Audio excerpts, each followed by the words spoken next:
What's going on, man? We're back with another episode of I'm Just Saying podcast. I'm Jeremiah again. I'm Gabe. Very somber episode it is. We gotta come up with a new word, man. Yeah, Humiliating loss, like terrible, man. Like, yeah. Kick it right off. I mean, half- Tennessee goes down to Gainesville and just lays an egg, really.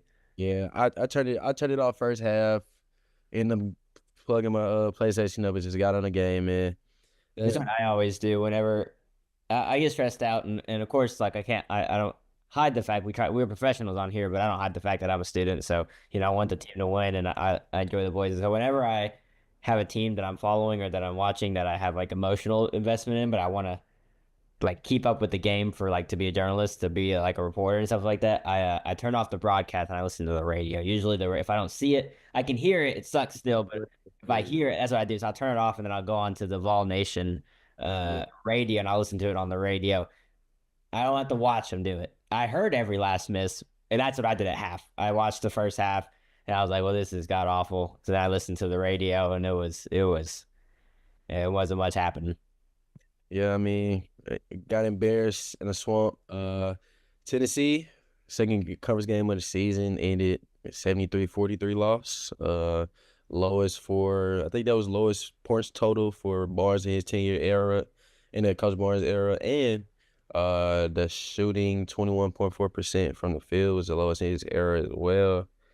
What went wrong? Like, what do you think with what you saw, what you heard? You say you listened to the radio. What do you think went wrong? Yeah, I heard, and which is also nice to listen to the radio because usually those guys, I mean, the national broadcasts are nice, but they can't always follow the team. So usually the local radio guys are nice because they know all the ins and outs. Also, shout out to uh, Bob Kessling's replacement. The guy from the Tennessee Titans. Hold on, No, yeah. I don't Mike. know. I did not grow up in Tennessee, so I'm not Mike Keith. I wanted to say Mike Leach, and that was not true. So Mike Keith, voice of Tennessee Titans, will now be calling football and basketball games starting next season. I hear he's really great. I've heard of his name, but I'm not I'm not a Titans fan, so I don't listen to that kind of to those broadcasts. But anyways, because of that, obviously Bob Kessling is still on the call. There's still good coverage going on there, and they'll give you some insights. But for the most part, I tried to just taking the game. I mean, they lost 73 to 43. The 30-point blowout. I mean, Yeah, no other way to say it. Florida got out to a 12-0 lead to start yeah, the game and never lost it. I mean, immediately they sunk in a hole. I think at one point it ended up being 12-4. Or I think they got a few shots on there, but it was ugly from the start. That's maybe almost exactly what I told you last week or earlier this week when we yeah. talked. I said I wonder how the team will respond once the team starts putting up points because they were going to put up points. Did I expect them to get blown out by 30? No. Did I expect us not to score 50? No. I didn't think they'd go up 12-0. But at the same time, I did project or I did mention that there might be times where Florida would go on a run and how would the Yeah. boys respond like quite an unstoppable run, not even in a bad way. Even if this game looked like ended in a win for Tennessee, and even if they came out of this, more than likely, no matter what, there was a scenario where Florida would go on 8 points, 10 points, 12 points, and how would the boys respond? And I think they just got down. Really, they got smacked in the face, and they never recovered. What do you think? Uh, Earlier, I watched the game, like you said, hoping like maybe it was gonna be a good game because I saw the shots weren't falling. Shots really weren't falling for both teams at a point. Um, but then it seemed like okay, Florida get an offensive rebound and then put it back up. It was just dominant big play in the inside. And then like still like when it was 12-0, it was like 15 minutes left because it was a bunch of media timeouts early as well. Um, I was hoping that Barnes was gonna adjust something enough Yeah, it and was an put ugly game altogether. light a fire under the team, but it just never happened. And then what surprised me, I looked at the stats. Tennessee was scoreless for nearly 7 minutes. Like the first 7 minutes of the game, they were nearly scoreless, and Chancellor missed his first six shots. So, uh, I don't know, man. I don't know if the team didn't come. Like, I don't know if it was like I think you mentioned in the last pod how away games scare you Uh, because like when you the crowd rooting for you or like when you're not making those shots and then you lose your confidence or you lose the poise and your good decision making. I all things just go bad. Sure, you can preface with the fact that it is going to be hard to find road wins in the SEC. Probably nearly impossible. I would almost guarantee it's going to be really lopsided for home teams this year, kind of like it was in football. I mean, you saw Kentucky losing to Georgia after Yeah. came off a big win, hanging 100 on, you know, them in Florida putting a century on each other, and then they come back and lose to Georgia. I think I saw, not to deflect anything off Tennessee, but I think I saw Auburn was up by like 21, 20 plus over Texas, and with a minute left, it was a 5 point game. And I believe Yeah. that was in Austin, I think. But either way, it's still like it's hard in the SEC. I mean, everywhere all over the SEC is hard. Now, did Tennessee embarrass themselves? They did, and I will tell you how much they embarrassed themselves. I sent this to you the next morning. Tennessee is the only Division I school in this century to shoot 30% or worse from 2 pointers. They were 12 of 26, 12 of 56, Yep. 21.4%. Abysmal. I mean, That's terrible. that's unheard of. That is abysmal. There's no rhyme or reason or excuse for that. Nothing you can say other than that was a historically bad shooting from the field. 15% or worse on 3 pointers and 60% of worse on free throws in a single game, minimum of 25 attempts each. They were 4 of 29 on threes, which is also a problem, 13%. Terrible conversion. Also, terrible that you're shooting 13% from three and you shoot almost 30, in my opinion. I mean, Yeah. I try not to. I mean, to give an opinion, I try to stay away a lot, like especially on this pod, but in other areas of getting in the X's and O's and coaching and like being an armchair quarterback and kind of stuff. But no, I will say if you're shooting 13% from three, you don't have any right to take 33 pointers. And then 15 to 25 from the free throw line. I mean, that just showed to me. I think the free throws was just a complete lack of composure. I think that the game had gotten to him, nothing was falling, nothing was going in, and then you go to the free throw line again. You're on the road, their crowd's roaring because you're laying an egg, You're, and you're you go up there the pressure, and then you go up there and you miss, and it's just um it was very disappointing. I mean, we sat here as our closing little like thoughts yesterday. It was like, oh, this game will show us how we'll react in the postseason and when we get on the road and in tougher environments. And to be honest with you, I hope it doesn't. I hope it doesn't. Yeah. But like a good thing that like I took away from the game because remember we talked about before the game, Florida scores about 88 points a game. They only scored 73. So I mean, we did not we. Tennessee did like a fair enough job, and they only shot about 40% from the field. So Tennessee did a fair enough job to like, contain them a little bit.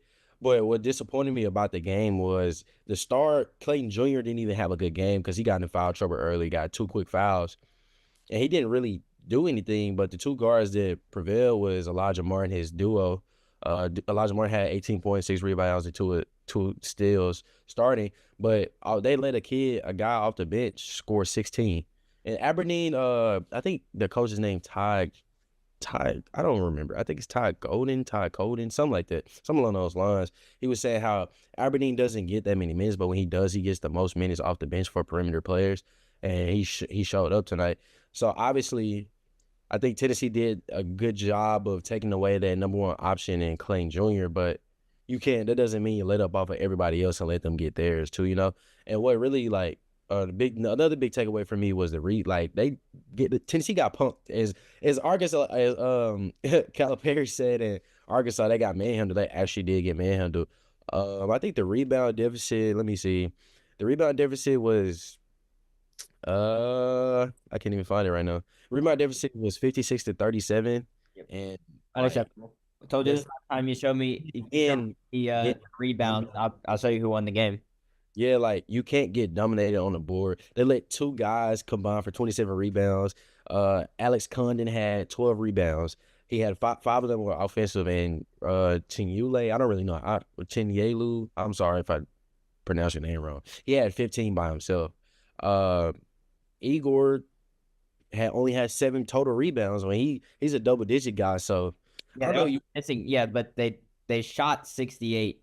Like they shot 68 times and they only made 27. So there was a lot of missed shots. Should be a lot of opportunities for rebounds. Same. I mean, they out rebounded us because we were missing all the shots, but uh, I think what you said is right. It's getting out physical rebound. It's the mental. They definitely lost the mental battle. They lost the physical battle. Um, I don't want to go so far again as to say that they didn't show up prepared. Now, Rick Barnes did say today at practice, and if you seen the pressers, he said, quote, "We have to be ready or we'll lose again." I mean, it's plain and simple. End of quote. Um, so he did allude to maybe, and he said after the game, if I know some clips went around, he said after the game that he was glad that it happened. Obviously, you're not happy to lose, but he did say that he thinks it'd be a wake up call for the boys, and that's true. I mean, you can both can be true. It could be an unacceptable performance. It can be an embarrassment, a tragedy, whatever you might think. But at the end of the day, Tennessee was probably due for a loss. 14-0. Heavy is the head that wears the crown, they say. And being number one for 5 straight weeks is no light feat. Look at UConn. I mean, they dropped 3 pretty embarrassing games earlier this season. They've worked their way all the way back into again. So am I worried? No. And the team I think has proven the right to still stay in conversations. Will they take a hit in the polls? Sure, but who cares? I don't, to be honest with you. Um, I think this team has earned the right to to bounce back. Now again, they're going to be on the road and they'll be in Austin, not a good place to play. Place that Rick Barnes has history, and they're going to be welcoming them back just like they were welcoming Jonas Adu back. Yes, if not worse. And that if whenever Auburn comes into town, Bruce Pearl. I mean, it's the same way. So it'll be special for them. So that's going to be another environment. It's going to be another mental thing that they'll have to overcome. I know the players probably won't feel it, but Rick will be, and who knows how much that would affect it, but it's still going to be another test. It's not done. It'd be nice if they could come home and lick their wounds and play another G5 school, but they're not. They're going right back into the belly of the beast. Off of Texas, again, I do think part of what happened the Tuesday was Florida losing a really close, kind of a heartbreaker to Kentucky. I think Florida played as good of a game as they possibly could, and they just got outscored. And they're probably, that probably galvanizes the team, and they're looking for a win. They're coming back home wanting to lick their wounds and get a win. Meanwhile, Tennessee, like we were talking about being prepared, being number one, their first test, everybody was talking about them entering the SEC. Are they going to get exposed? And then they blow out Arkansas. Yeah. Chance they were just simply overconfident, while Florida was really, really looking to get a bounce back. And so those two, clashed. Now this weekend you'll have Tennessee wanting to bounce back and Texas wanting to bounce back. So we'll see which is stronger. Yeah, like you just mentioned about Florida just coming in with that dog in them, like they just had a different type of attitude. Like they were diving for loose balls, screaming. They're getting a stop on defense, screaming. Like the crowd was getting into it. Plus, they made history that night. They were obviously chasing something before the game, but I couldn't realize what it was because, like I said, the energy was just on another level. They made history that night. That was the first win I think they've had over number one. So that was just something. They came in a different intensity. Coach Barnes was really like he didn't. Obviously, he said something like things about the team, like what the team had done and stuff like that. But he was definitely crediting Florida and the preparation. He said Florida. It was a quote that really stood out to me. He said, "Why are we doing things that we know we're not supposed to do?" And when your coach is asking it, it's like, guys, why are y'all doing those things? If Coach Barnes doesn't want you doing it, why are you doing it? And then he said they lose their country. He said they lose their concentration, and good teams like Florida take advantage of that. So obviously there was a thing where well, I'm not gonna say Coach Barnes didn't know what was going on, but obviously the players had, like you alluded to earlier, lost the mental and physical battle, rather than just only the physical, because like you're taking when you got Meshack, he went 0 for 3 and like 3 straight shots, like shooting one past threes. Like I understand that the team is down and you think the team needs points, but that's not your game. Like you're pass, 5 pass. Okay, you sit wide open. You got your feet set. You don't have to rush wide open shooter. You're not a one pass come down shoot it just off of one pass. I thought Chaz got he's usually a fast shooter and he gets his shots up quick. Like you would really know like what type of game Chaz is having by like the first 5 minutes. But you could definitely tell like he was forcing something. Like he left his short. I think I remember like saying this to myself like shoot the ball. Like I was yelling at the screen like shoot the ball. Like he left his first 3 to 4 shots short on the rim, and then like he kept shooting. And it was like, all right, y'all. Like nobody else is shooting. Like, hold on, Chaz. Like let's open up the game for like when you come off that screen by Par or Igor, let's rise up like we're gonna shoot, then dump it off to see like what we can open up in the paint or whatever. Uh, yeah, it was just really it was Exactly. nothing positive I could really take away from the game at that point. Um, I also wanted to add like Rick Barnes had said, like he said, I thought we had lost our poise. I thought we had the wrong guy shooting the ball at the wrong time. So obviously that both of our like thoughts were confirmed. Like you could tell like that wasn't the game. Like nobody's shot was falling. We're shooting bad shots because we think we're down. The crowd is probably getting to us. Like that's what I think that's what was going through Rick Barnes' head as the team was like getting blown out. Because at the point it was like 64-28 with like 6 minutes left in the second half. So like that's abysmal. Like 28 points in freaking how long is that? 34, 35 minutes of basketball. Like And it's that, terrible. again, that's exactly what we had said. Again, neither one of us predicted this, but at the same time, what did we say before we left here? We said if Tennessee were able to go out and start, maybe not hot, but start the way they want to, then they can force Florida to play their game. And I said the problems would be once Florida starts forcing them to play the game that they want them to play. And that is when you get jumbled up. That's when, like we had mentioned, Zakai Ziegler, we didn't mention this, but Zakai Ziegler had one assist, one assist and 3 turnovers, a negative ratio. And we said when your whole game plan relies on Zakai, and we'll get into this just in both. I want to talk about, both aspects. But when your whole game plan relies on one guy handling the ball and facilitating the offense, and that guy is not facilitating the offense, whether it be because they, defensively put him out of the game or just it's an off night. But when one guy is not being able to facilitate the ball that is supposed to facilitate the ball, where's the offense coming from? It doesn't. That is when you get guys shooting who aren't supposed to be shooting when they're not supposed to be shooting. That's when, Meshack is jacking up threes. That's when Jordan Caney's 0 of 10 at some point. Yeah. And again, all credit to him. Sometimes the shots just don't fall. I watched him just layups just kind of roll out the rim, and that's fine. And he's trying to get the team involved, trying to get some points on the board, but it's not happening. It's not working. You get guys who start shying out. Like Igor, I thought became pretty, not to speak to the man's character, but started looking kind of shy out there. When he's confident, he's stepping up for threes. He's rising up. He's getting big in the paint. And then, but when you're losing by 30, he looks a little shy. Those, big explosive plays where you throw him up to Felix and have him slam down, and those be like real passion plays. Those weren't there, and so there was just it was like I said at the beginning of this pod, very somber. So that's what I said about Zakai, and I've been preaching this before this pod for years, honestly, since he went down with his first ACL injury. But what I want to ask you specifically is, what's the game plan when Chaz isn't scoring 25 points? And we had the same issues last year with Dalton when Dalton wasn't scoring 30 against SEC opponents. It was like, because like Dalton would score 35 against an SEC opponent, and then you look and not no hate, but like Santiago Vescovi and Josiah Jordan James have combined for 1 of 12 in 40 minutes each, And so what do you do? This is like kind of the second year where you have that one guy and you need secondary options. Where are those other options? I don't know, man. Like, I'm glad you brought up that whole example of how the team. This was like a flashback from the past for Tennessee fans because like it happened last year. We're only losing games. Like fans are like, we're only losing games because, like you said, either DK is having a good night or DK is not having a good night. So DK has a good night with 35, but the second leading scorer only has 5 points.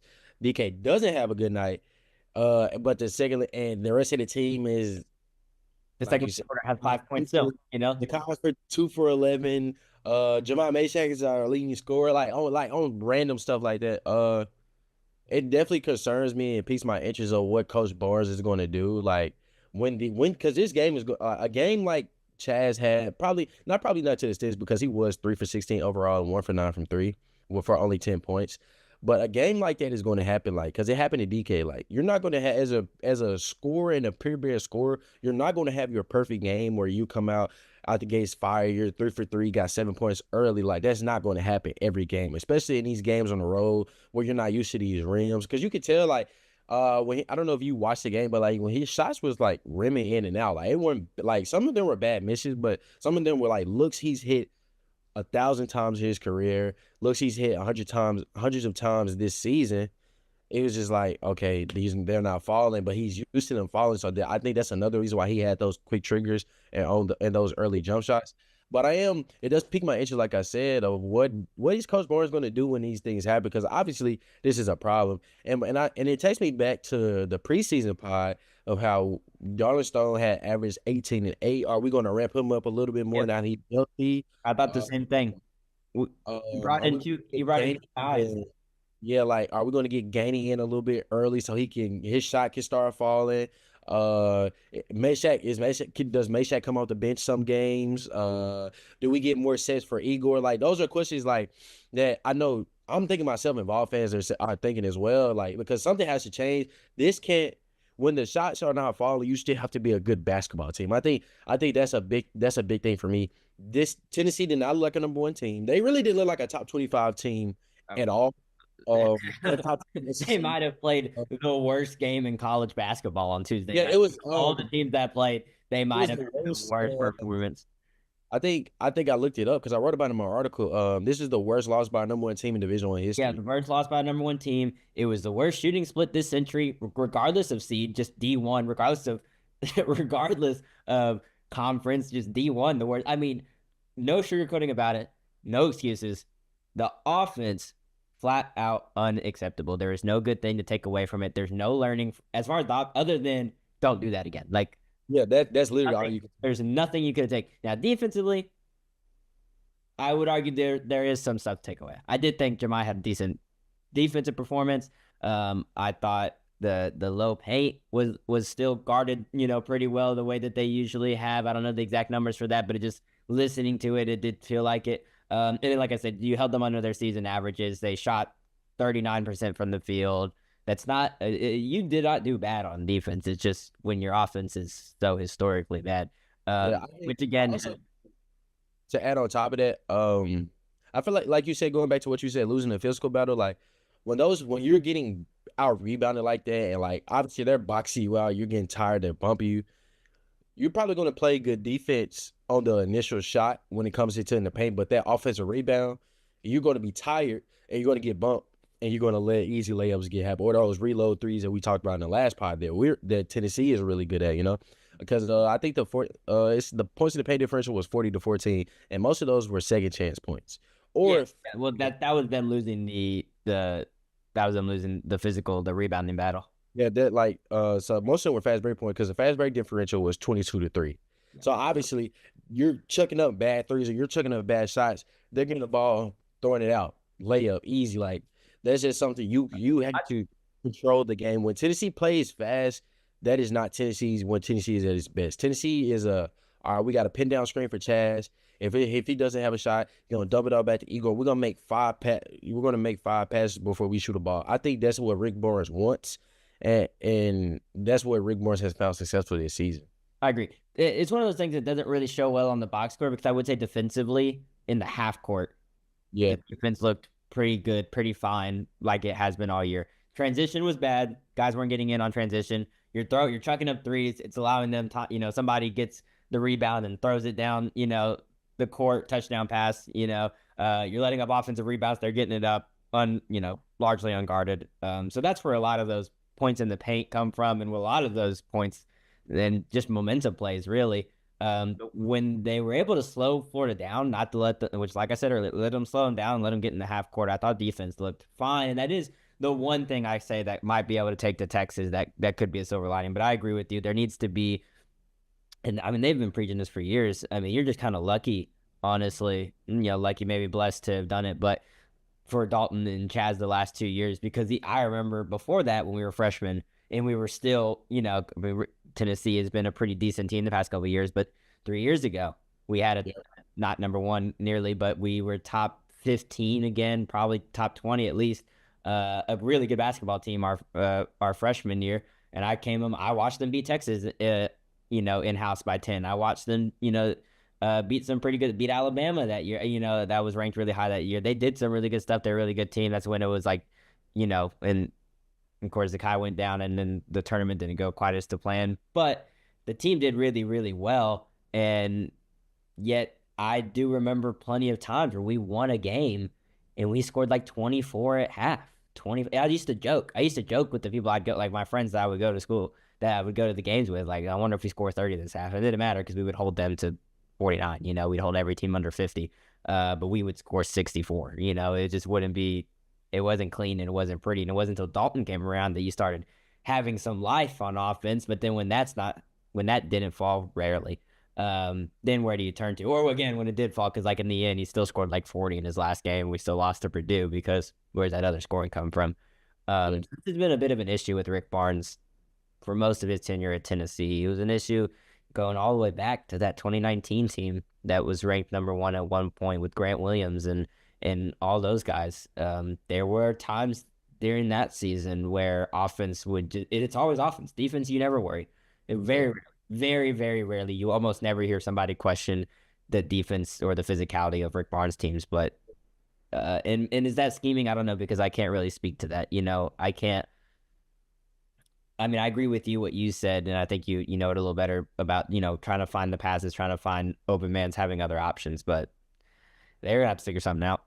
Yeah, before we move on and talk about the Texas game, I just wanted to go back to the whole like depth because I don't know if we talked about it like off pod, but like how depth may be a problem for Tennessee, especially going into league play and March Madness because Cameron Carr entered the portal in December. He did.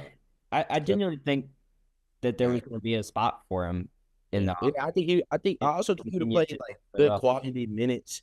He could have been a great like off the bench. Okay, Chaz, come get some rest, or Jamai or Meshack, come get some rest. Like I think he would have been a good quality player. JP Estrella had a season-ending foot injury, so that's big man interior depth gone. And that showed up because I think K entered the game, got 2 quick fouls, and now he's Akpara by himself banging, like I said, with almost 2 7-footers. So of course he's going to be tired, especially contesting these jump shots and trying to ultra shots at the rim. Like you're going to be tired doing all that jumping. So now Tennessee is only down to non-scholarship players and really only depend on 7, if you really want to be honest. Because I'm trying to think. You got because Gainey off the bench, K Phillips off the bench. Darling Stone is starting to get a little bit more minutes, a little bit more tick, a little bit earlier. I would also like to see why doesn't a person that just average, I understand injury or whatever, but why doesn't a person that just average 18 and 8 as prior school, like why is he not getting minutes? So there has to be something I going on. totally agree. I don't know if it's just kind of falling on the radar. I heard somebody. I sent you a clip of somebody on the local Fox radio who was saying that Igor is the X factor, and that's probably true. And I heard it too on like I think the Sports Animal was saying the same thing. Blah blah, three this, three that. Once Igor starts hitting the three, but I'm gonna be real with you. I think the most tangible and realistic X factor on this team is Darlingstone. Is Yeah. these you brought in two guys that weren't exactly the same, but on paper were the same guy. You got in two essentially 20-point per game scores. 20. You got two guys who were easily averaging 20 points, 25 and 5 on As on well, like 50, bad. 40, 90 splits. It Yeah. was, a little bit high, but like essentially you were getting guys that were at the very least like, you know, 48, Yeah. 38, I don't know, 85 splits, right? Like pretty efficient, about 20-point per game scores. Um, who were who came into Tennessee about the same time, and they arguably almost played the same position. But Darlington with his size, which I think he should use more, pushed him towards a forward, and then of course Chaz is a guard, Yeah. and one of them is showing out and absolutely torching the nation right now. Didn't do so much against Florida, and one of them has been fairly quiet. And I think once you're fine, and of course, um, we all know that D Stone had some personal issues that kept him away from the team earlier this season, and we don't know what those are and can't speak to those and how that's just something we can't speak to. So it's not an injury, so you don't have a timetable for it of what that may be and how that might be affecting it, but I do think if you can get him off the bench to start and at first I was saying maybe Jordan Gainey can be this guy, and he still could be. I mean, honestly, you would probably want both. But if you could have, because 9 scholarships is like not a lot, but how many good teams do you know play Yeah, more you was than all nine, eliminate playing all more to than the nine guys in the rotation. Not really that many. That would be that would be considered a pretty like I would say that'd be a pretty deep rotation. We had nine. Seven is fine with the occasional eighth, and I would say the eighth being like Cade Phillips. But if you could get your five starters collective unit together and they start playing better and don't lay an egg offensively like they did, and you could get Jordan Gainey and D Stone to yeah. give you 25 extra points between the two of them off the bench, 23, maybe some nights go as much as 30, then I think that might be what takes you over the hump because that's what we're looking at right now. Tennessee went to the Elite Eight last year. Tennessee has been a one seed before in 2019 season. Everything Tennessee has done right now so far is incredible and historic, but kind of has already been done by Rick Barnes before in his tenure at Tennessee. Now the question is, can he eclipse those things, and what do they need to do to eclipse those things? And I think getting your starting unit back in check and all out of whack, and maybe this will inspire Chaz to take the ball up more and maybe run up different plays to have him be more of a facilitator, and maybe Zakai take off the ball so you're not so reliant on Zakai's facilitating. And then getting some more bench production by those two. And of course, I think Cade Phillips, when healthy, always brings pretty good production. So I'm not going to overreact. Team's 14-1. I, I'm not going to overreact over it'd be easy to be like, oh, the sky's falling, take them out of the top 25. This team's a failure. Season's a wash. That would be embarrassing. Obviously, Kentucky could have had multiple. His top five right now has had multiple opportunities to do that when they lost to Ohio State, and then when they lost to Georgia, they can do it too.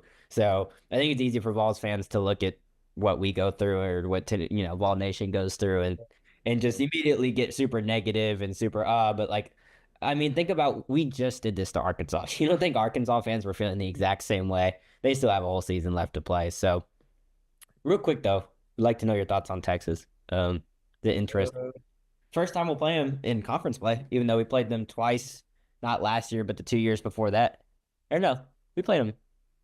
I think it'll be a good bounce back game. I think all the questions that we've asked probably, hopefully, answered in this game. It's on the road, 2 game little road trip, going to be a tail end of a 2 game road trip.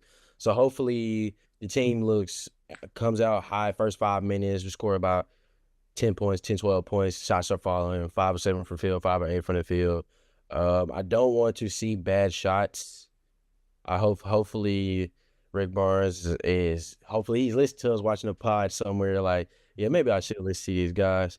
Hopefully these sets are nice. Maybe Chaz is on the ball, letting Zakai get off the ball. Maybe Dubar plays more minutes, plays 15 minutes instead. Fine. So strong. Look at look at his shoulders. Look at his strength. I mean, he has the strength to be physical in the paint, and then also has the shot to stretch the floor. I really hope they find a way. And again, I don't know if that's them or if that's him where that is right now. But I really hope they find a way to get him involved offensively. I do think you got a guy who's just averaging 20 last year. Yes, it was for a small score, it was Hofstra, but he can somewhere there is a bucket getter, and you just need to find that. Yeah. Uh, Texas coming off of 2 losses. Got blown out versus A&M 80-60. Yeah, that would have been good. Close the lead versus Auburn. So they And were. I haven't pulled up. They were in Austin, Texas, 11-4. Another good team. it's still an SEC team though, so like they're Everyone in the not. SEC is good. They're not one of the ranked ones, but everyone in the SEC is good. And for having started off rather poor, they came back in a pretty decent game. 26 of 56 shooting, 46%, 35% from three, 83% from the free throw line. They were far more efficient than either one of us or Florida was, Tennessee or Florida was. So I would say initially maybe keys to the game is just trying to throw them off rhythm, which is going to be really hard to do because you're on their home court. Yeah. And this is easier said than done. It's the same thing we've been saying, but try to force them to play your game. Tennessee doesn't want to play fast. Yeah. No, they don't mind playing high tempo, but I don't think they want to force stuff, and don't let yourself be in a position where you're forcing them. And then again, defensively play you like you have all season. Again, it's easy for us to say, but at the same time, play exactly like you've been playing it all season. I know what is it, Devin Pryor on their team is a forward. I could see a lot of areas where he could exploit. He's a very I don't know what his stock might look like, but he seems like a very NBA kind of guy with his build and his skill set. And I could see a lot of ways where he could attack us because I don't see a guy, I don't really know how tall he is. He's a forward. He's 6'7", super long, scores pretty much from anywhere. And maybe this is where D Stone can get an opportunity on defense because I don't really know who guards that, to be honest with you. I could see a lot of ways where he could exploit us, like in the uh mid range area and then driving in. Um, because he's gonna. I mean, I think Jemai will probably start off on him, but if he gets switched onto Zakai, um, Chaz hasn't proven to be super exceptional on defense, and I don't know if he'd stop something like that. And then as long as he isn't right under the rim, it's not like your big man can step out and really guard him. So that's really the player that I'm looking at as far as maybe trying to. I think they could exploit him. I don't know who even leads Texas in scoring, but I have seen him The, on a the few. freshman guard Trey Johnson, Trey freshman Johnson. guard. Yeah, Trey Johnson. That's their He guy. averages 18.4 points. Yeah, that's their guy, 46, Trey 40, Johnson. 85, 46, 40, 85 is pretty exceptional, especially for like a true freshman. Jemai Then would they probably got start off with him definitely in the perimeter. you got a senior forward, Arthur Kaluma, 15, 8, and 2, 55, 52, 78 splits. Really just, like you said, doing what Tennessee does, has been doing the whole season. Uh, Texas averages 82.7 points for a game and shoots 40% from the field, which is really good for a team. I haven't seen something that high in a bid for college players, but I think Tennessee's physicality and plus they're going to come back with a like, oh, we have to get everybody back for this loss we just took mentality. Um, Pretty sure Zakai's going to get them rolling early, controlling the game, controlling tempo, as you said, because Tennessee doesn't want to play fast. But Best thing you can do is hope because yeah, you're right. Those two guys, Trey Johnson and Arthur Kaluma, that they definitely could yeah, exploit this team and exploit them defensively. Especially Trey Johnson. I forgot. They reminded me. Yeah, that dude is very much in the vein of like I mean, well, he can go on a Chaz like half 20 points at half. he, Um he for sure. um but yes, the best thing they can do. I mean, honestly, I'm just saying this right now. Like last kind of closing thought from me is I think the best thing they could do is wake up and Wake up. That's literally That's all I all got. they can do. They've proven to be the number one team in the nation. They've proven to be at the top. There's nothing really other than, like we said, maybe bench production, maybe getting somebody to come off and really have a big game. But other than that, there's nothing they need to do against Texas that they haven't done, Yeah, which is nice. It's a good feeling. And honestly, they could probably say that for every team they play the rest of the season. So we'll see. We'll see what we get on Saturday.